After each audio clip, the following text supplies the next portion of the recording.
Breaking news at this noon hour, the Jacksonville Jaguars have fired head coach Doug Pederson following a 4-13 season. Pederson served as head coach for the Jacksonville Jaguars for 3 years. We want to thank you for joining us here at noon. I'm Keitha Nelson. We need to get straight out to our sports director, Chris Porter, who is standing by now live. And Chris, we spoke with you earlier on Good Morning Jacksonville. We knew this was coming, but are you surprised that Coach Pederson at this point is the only person Shad Khan let go?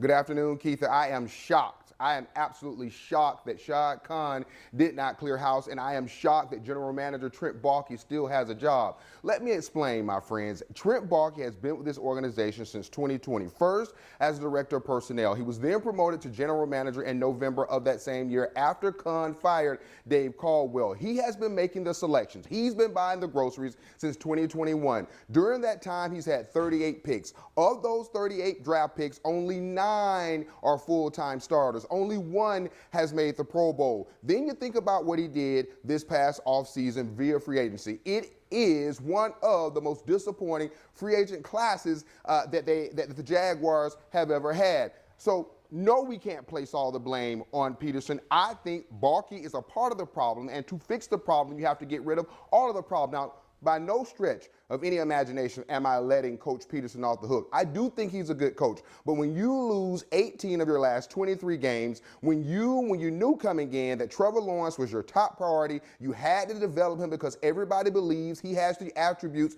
to be a great quarterback, and he has been consistently inconsistent during the entire time that Doug Pederson has been the head coach. That is a problem. Also, Press Taylor, the offensive coordinator, during the at the end of the 2023 season, after that debacle, the general manager Baalke said this offense had no identity. Everybody wanted Doug Pederson, including his boss Shad Khan, to call the plays in 2024. He didn't go public about it, but we later learned that Press Taylor was calling the plays, and the offense struggled. And then on the defensive side, after last year, he fired Mike Caldwell, the defensive coordinator, hired Ryan Nelson, and the defense is still terrible, ranked 31st in the NFL at season's close. So, I feel like, Keith, to fix the problem, you got to get rid of the entire problem. Yeah, a lot of folks are agreeing with that on social media right now. Thanks for that, Chris. But we do need to look ahead. The Jaguars and four other teams right now have already begun their search for a new head coach. So is the Jaguars opening an attractive job for top head coaching candidates?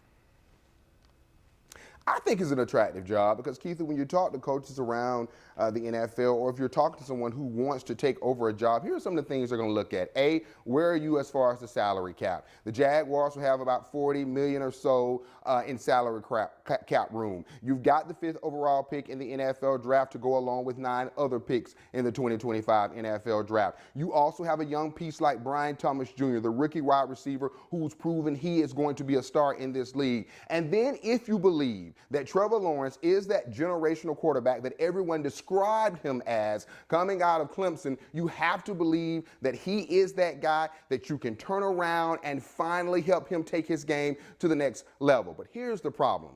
I don't believe that any of the top candidates are going to want to come to Jacksonville because Trent Baalke is still the general manager of this team. And let me give you an example. Last year and again this year, Detroit Lions offensive coordinator Ben Johnson is one of the most sought after guys to be a head coach this year in the NFL. He made it clear last year when he was in the running to get a job that he decided to stay in the Motor City if he did not go into what he thought was a great situation. And one of the sticking points, he wants to have a say in who his general manager is. So that's just an example of why keep a guy that hasn't had success and why come to a team and work with a guy who hasn't had success when you're trying to come in and get this organization moving in the right direction.